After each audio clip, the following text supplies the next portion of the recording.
Divorce இதுதான் சூளைக்கு பக்கத்தில் இருக்க குளம். இது நிறையா பேர் இங்கே ரீல்ஸ் எல்லாம் எடுத்து போட வருவாங்க.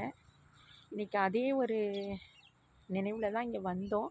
இன்றைக்கி சண்டே, நிறைய பேர் இங்கே வருவாங்க, ரீல்ஸ் எடுப்பாங்க அப்படின்னு நினச்சிட்டு வந்தோம்.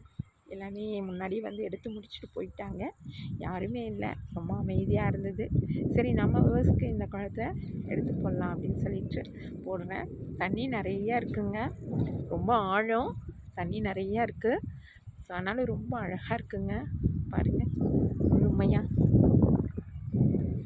ரொம்ப அழகாக இருக்குது. அங்கங்கே மரங்கள் வந்து இலையெல்லாம் உதிர்ந்து பட்டை மரமாக காட்சி தருது. ஆனாலும் இதுவும் ஒரு அழகு தான், ரொம்பவுமே அழகாக இருக்குது. உங்களுக்கு டைம் கிடைச்சா நீங்கள் கண்டிப்பாக இந்த குளத்து பக்கம் வந்து பாருங்கள். அங்கே இங்கே போய் நீங்கள் ஷூட் பண்ணுறது, இங்கே வந்து ஷூட் பண்ணி போட்டிங்கன்னா இன்னுமே அழகாக இருக்கும்.